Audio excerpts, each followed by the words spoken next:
Take a Bible and let's turn together to the book of Malachi, the very last book in the Old Testament, the last word.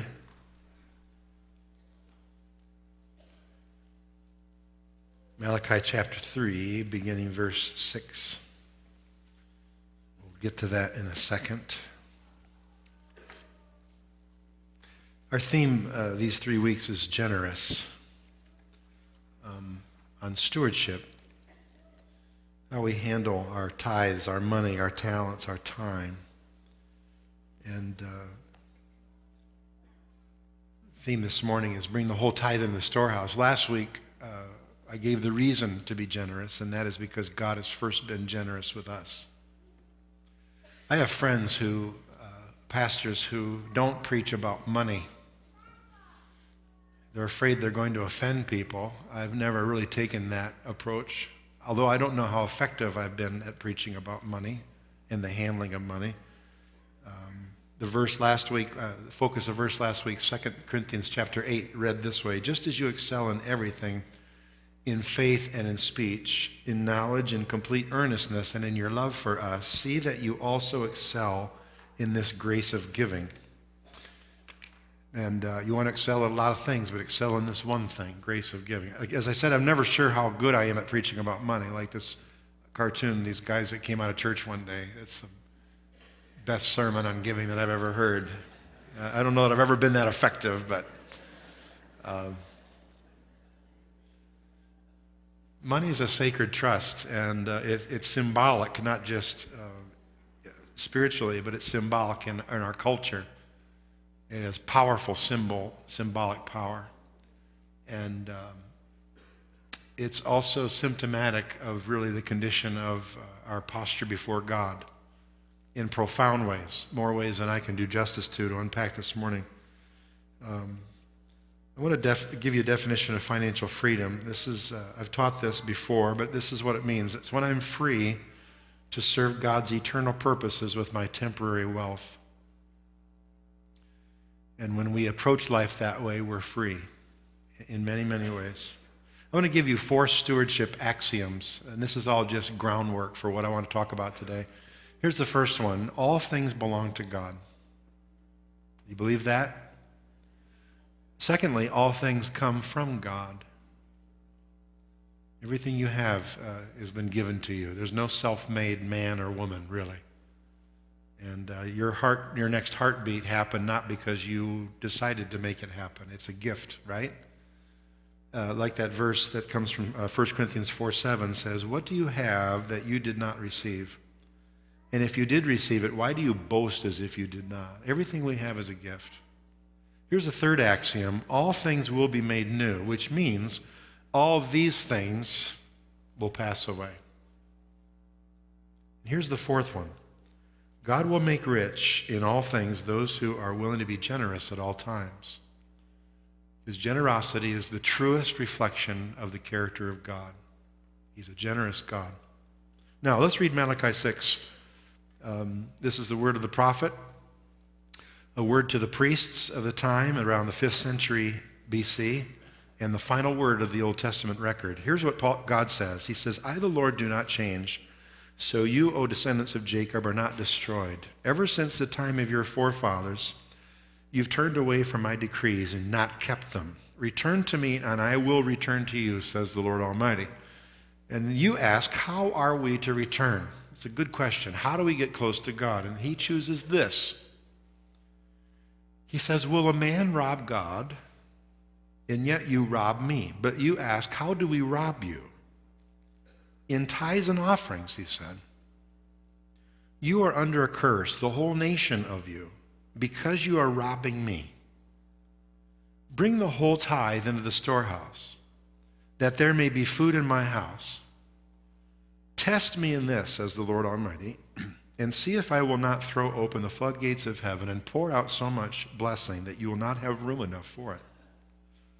I will prevent pests from devouring your crops, and the vines in your fields will not cast their fruit, says the Lord Almighty. Then all the nations will call you blessed, for yours will be a delightful land, says the Lord Almighty. And every time the Lord is referred to in this text, he's the Lord Almighty.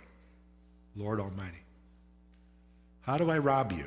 We say. And God says, you're robbing me in your tithes and offerings. Pretty harsh word. I want to unpack a few things about this, the background of what God is saying to these priests. The contents of the tithe in that day, it's a different day and a different scenario, but it helps because there's some principles that carry over. The content of the tithe in that day, the currency was not so much coinage or gold, but it was threshed grain, new wine, pressed olive oil, honey, flocks, and herds. And that's what the currency that people used. There were variations of the tithe for different occasions and different purposes. Burnt offerings and sacrifices, special gifts, vows and pledges, free will offerings, first fruits of the harvest, firstborn of flocks and herds, every 10th animal of the flocks and herds. Now, the use of the tithe in the Old Testament system, that's what we're talking about. Number one, it provided for the Levites. The Levites were a special tribe that were given a special purpose. They were quite numerous. In the time of Moses, there were 22,000 of them. In the time of David, there were 38,000. They were assigned to 48 different cities in Israel, and they were given pasture lands to work. The Levites did not receive an inheritance of land, unlike all the other tribes of Israel. But they had this job, teaching, dispensing justice, assisting the priests, carrying the tabernacle, leading worship, cleaning and guarding the sanctuary, examining lepers, receiving tithes, tending the storerooms, and assisting the poor. They had a very important job. And they tended to the temple work. Now, I call our hospitality people here on Sunday mornings, our ushers, our greeters, our valets, our security people, I call them our Levites. And they get no inheritance for what they do. But the tithe was, first of all, to take care of the Levites, since they didn't get an inheritance. And then the Levites, in turn, would give a tenth of what they received to give to the priests who were serving in the temple. So the first purpose of the tithe was to take care of God's servants. There's a second purpose of the tithe, and here it is, and it was to celebrate, feast, and rejoice before the Lord. Now, I've taught on this before, but this is kind of a review. Deuteronomy 14:23 says this, "Eat the tithe of your grain, the new wine and oil, and the firstborn of your herds and flocks in the presence of the Lord your God at the place he will choose as a dwelling for his name." In other words, this was where potluck dinners came from. Bring all your stuff, and he says, and you eat it. You enjoy it in my presence. The purpose of the tithe was to party in God's presence. That's really important, and we can do that, right? Here's the third purpose of the tithe. It was to care for the poor. Deuteronomy 14 says, at the end of every 3 years, bring all the tithes of that year's produce and store it in your towns, so that the Levites, who have no allotment or inheritance of their own, but also, look, the aliens, the fatherless, and the widows who live in your towns, may come and eat and be satisfied, so the Lord your God may bless you in all the work of your hands. So the tithe had many purposes. That was a cohesive purpose in the culture of the time. And God, this word through Malachi was a word of accusation or judgment to the Levites in particular. But not just the Levites, he's condemning the entire nation. Basically, people were hedging on their tithing.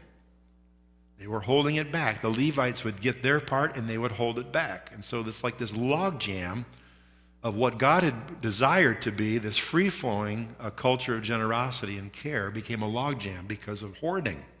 Now, I know we don't have that problem today. But it made God very angry, and he said, the whole nation of you is cursed because of your selfishness and your greed, you're not allowing this generosity to flow. It's a very interesting dynamic. Now, there are many people who are experts in Scripture and preachers, whatever, who say that the Old Testament system of the tithe is no longer relevant. You know, Jesus came, the New Testament's here, we're under a new covenant of grace, it's no longer relevant. I understand a lot of those arguments. There's a lot of them, and maybe you've heard them. Maybe you subscribe to them.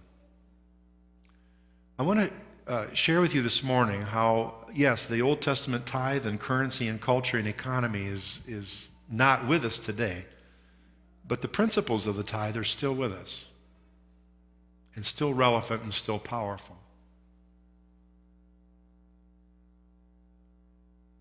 Here's the spirit of the tithe. Numbers 18:29. You must present as the Lord's portion the best and the holiest part of anything given to you. First fruits, the best of the produce, the best of your herd. That's what God says. It's a matter of honor.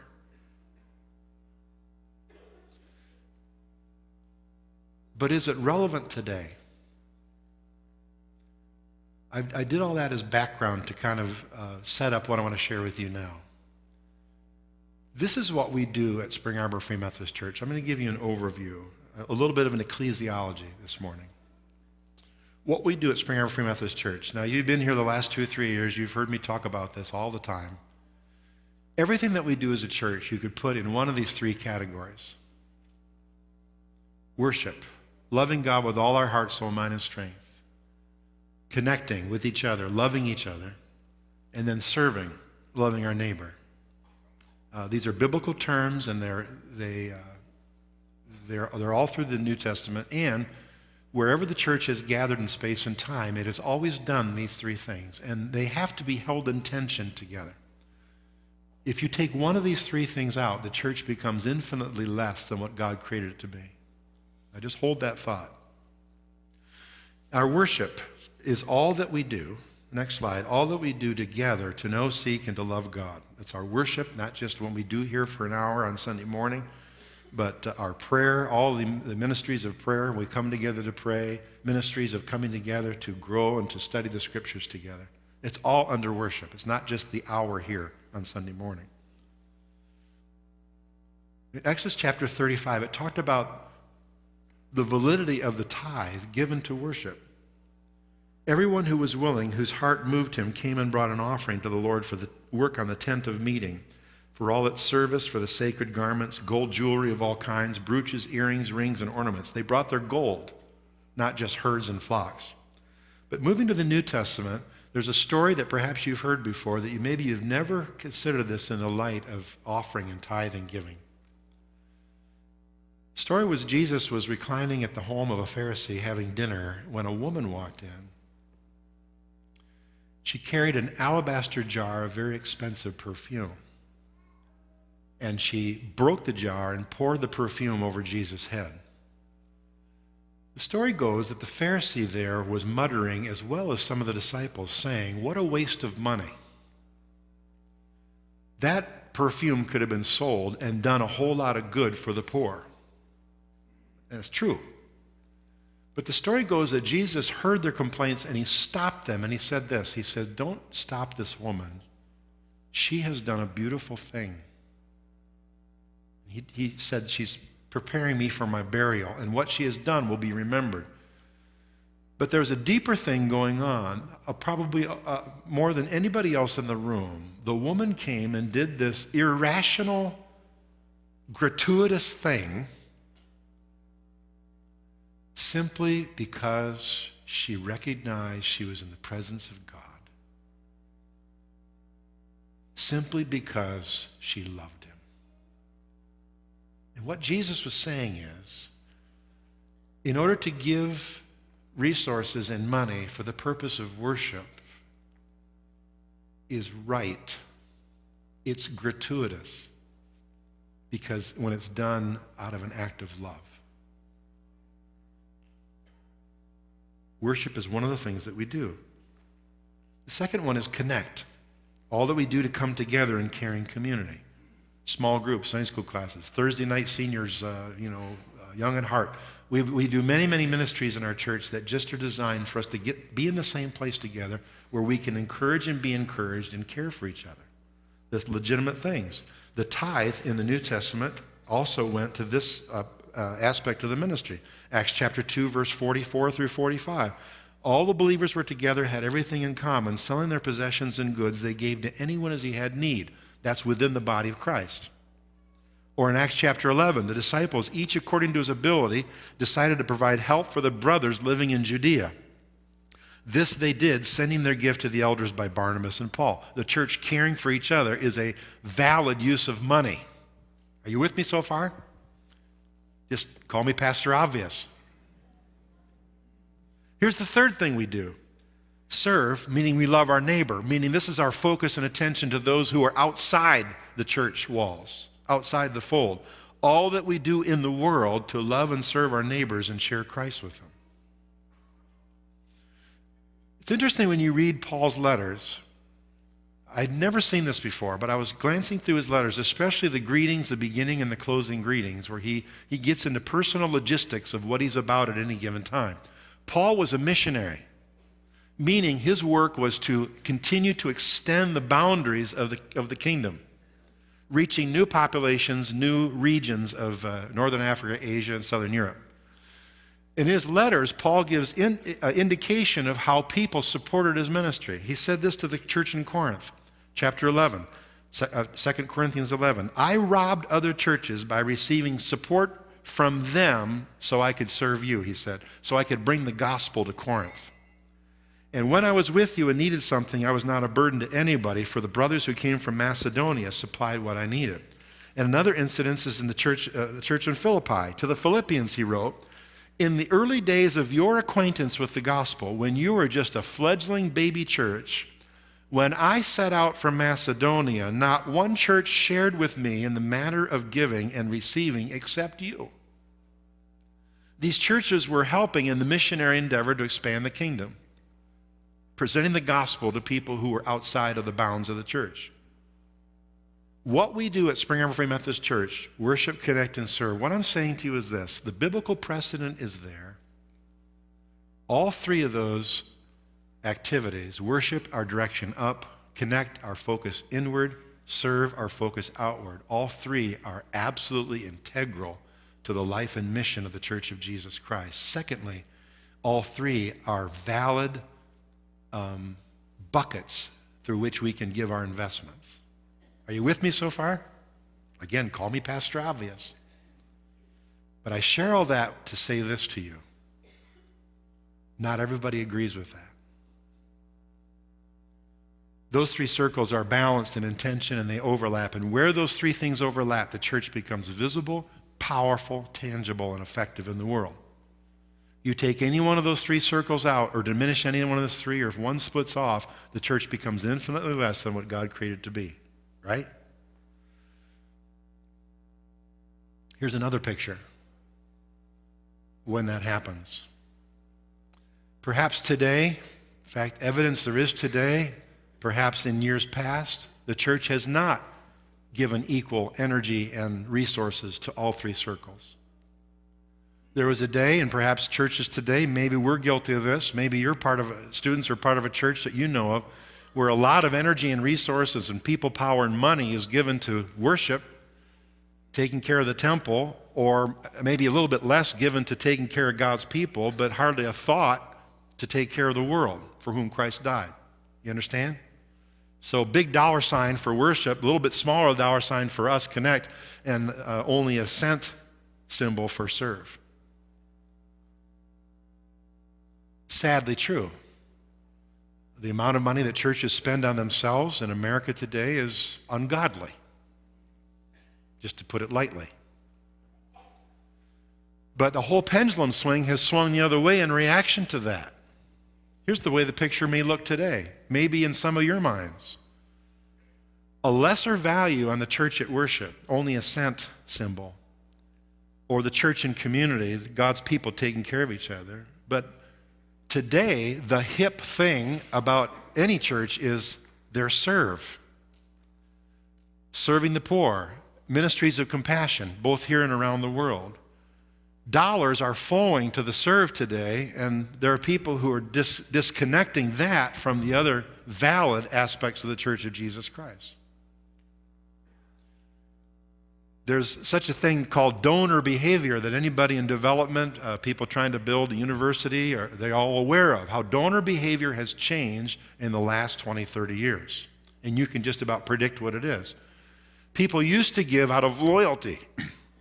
Just as Grandpa was the fourth generation guy who drove Buicks, you always bought a Buick, right?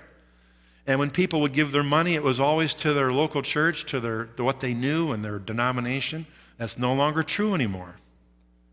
We live in a consumer mindset, and so donor behavior is what pleases me, what do I feel is my best investment, where I want to put my time and my money. There's some good aspects to that. But the problem is, there's a lesser and lesser value of all the three dimensions of the church that God had ordained from the beginning.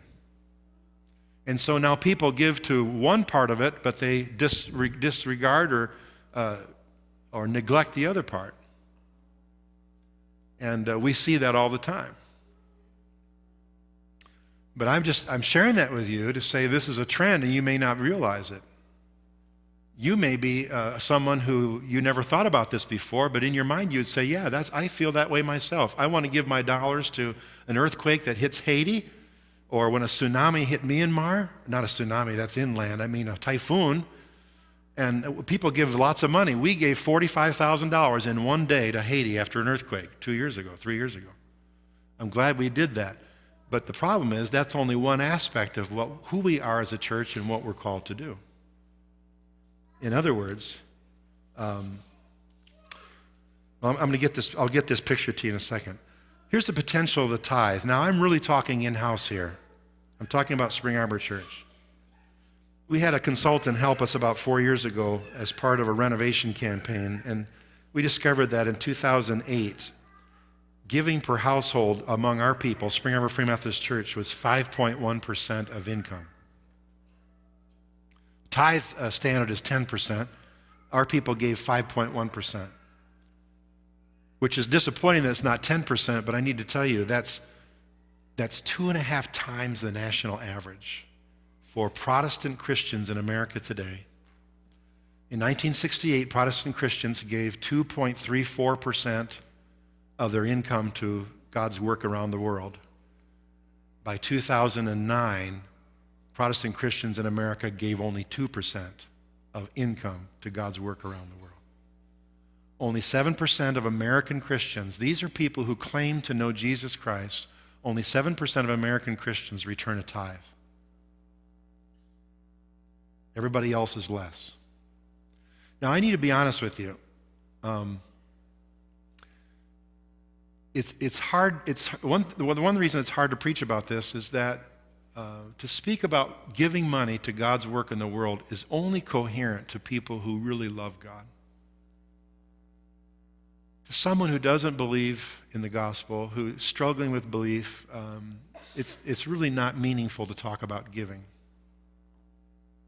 You have to believe that God is who He is and believe that He has given us His Son, Jesus Christ, to have any coherent conversation about giving back. So really, giving only makes sense to true believers. And so I say all this with kind of a qualifier this morning. And giving is never... It's never to be done out of guilt or ought. As I shared a week ago from 2 Corinthians 8, our giving back to God is done out of joy and love for Him. Only out of joy and gratitude and love, to love Him back. So that qualifier before I go any further. But 5.1% of our, per household, our people tended to give, at least to this church. And I know people give to things beyond this church, as my household does too. Last year, total actual giving, here it is to the penny, $2,293,083.88. That's everything. That's everything about this ministry, this building, our staff, our world missions investments around the world, Kids Hope, counseling, cartoons, ministries here in Jackson County. Every special offering we've taken, everything we do is $2.293,088.88. That's a lot of money. And that's a sacred responsibility in the handling of that money. If our people would return a tithe, however, the potential that we could use for God's work in the world would be $4 million. That's just a simple math. Maybe a little more than that.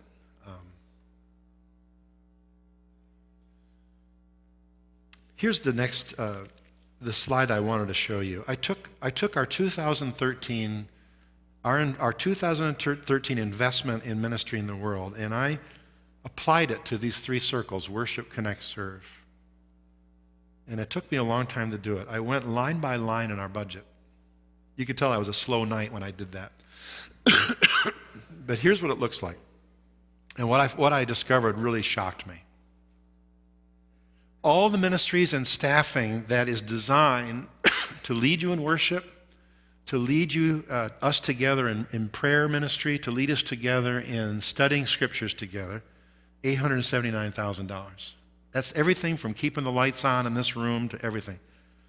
And I really had to go through this thing with a fine-tooth comb. Everything in our ministry designed to bring us together, to encourage each other, to build up the body, to care for the body, $424,750. And that includes a percentage of our benevolent money, which is to take care of we take care of people all around the county who we don't know, but we take care of people within our body. So that includes that. But look at the serve. Every dollar that goes out this door, our entire world missions investment, missionaries, families, ministries, new projects, supporting ministries in different countries, everything among our community outreach, Kids Hope USA, half of our counseling ministry, we serve low-income people who don't know part of our church.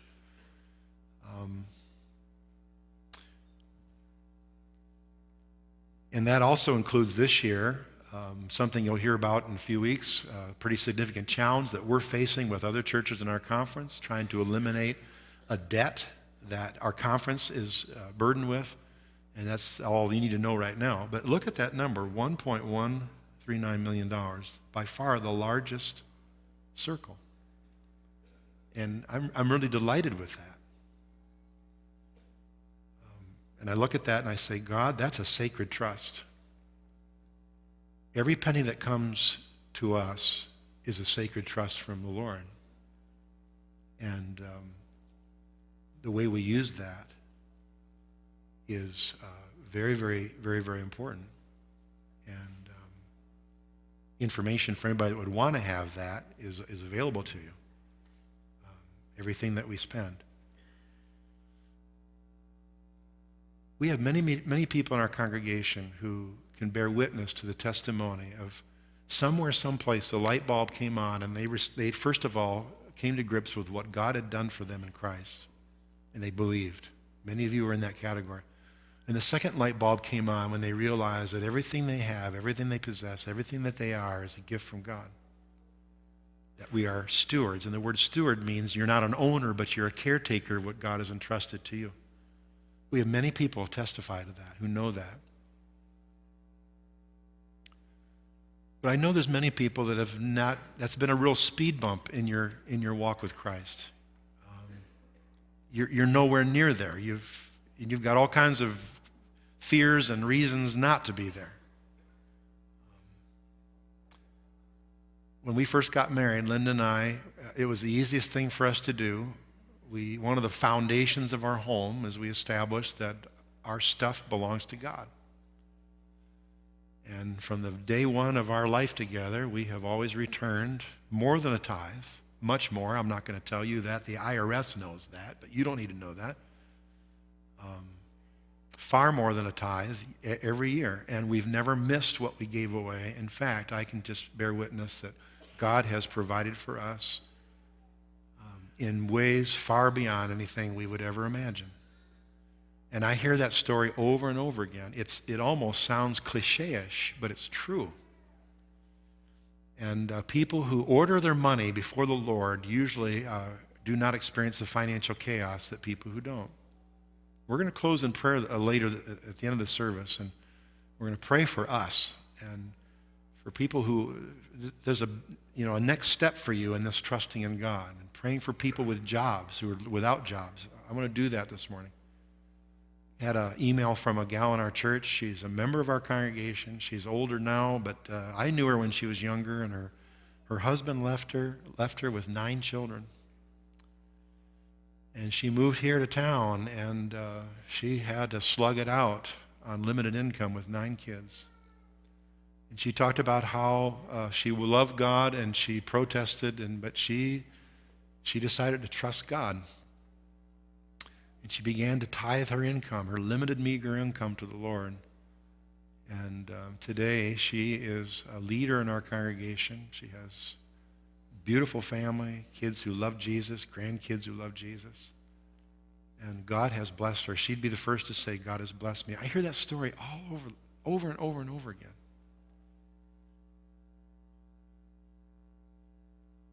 Here's a wonderful resource.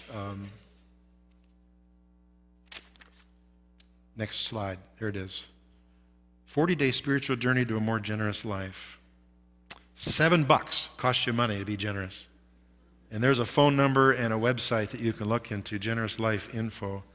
It's 40 devotional. It's a wonderful thing with stories and testimonies and helps, practical helps, on how to begin to move your life towards truly the position of a steward and become a free person.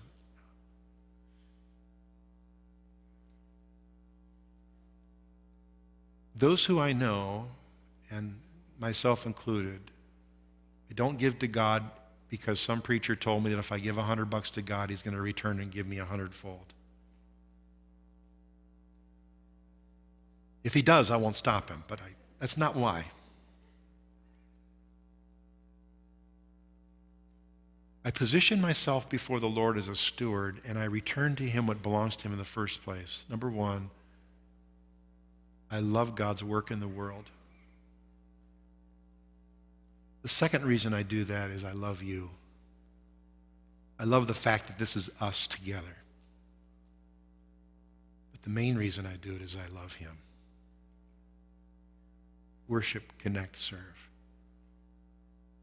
There's no organism like it in the history of the world, where a group of people come together to seek the living God, who try to provide community for each other and love and protect and support each other, and who expend their lives for the benefit of their non-members. There's nothing like it. And if you take any one of those three out of the picture, it becomes infinitely less than it was created to be. So God said through Malachi, bring the whole tithe into the storehouse, the whole picture. Even though that picture looked different, it looked different in Malachi's time, 5th century BC, but that principle's still the same. Bring the whole tithe into the whole picture of the church. Test me in this, he said, and see if I won't pour out blessing and open the floodgates in your marriage, in your life, but also in your community. John Templeton, who was a financier, I'll close with this. He says, I watched over 100,000 families over my years of investment counseling. I always saw greater prosperity and happiness among those families who tithe than among those who didn't. And C.S. Lewis said, you got to have a C.S. Lewis quote to close. If our charities do not at all pinch or hamper us, I should say they're too small. There ought to be things we should like to do and cannot do because our charitable expenditures exclude them.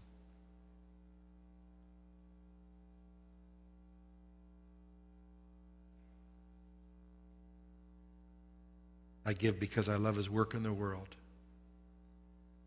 I give because I love you. And I give because I love him. All because he first loved me.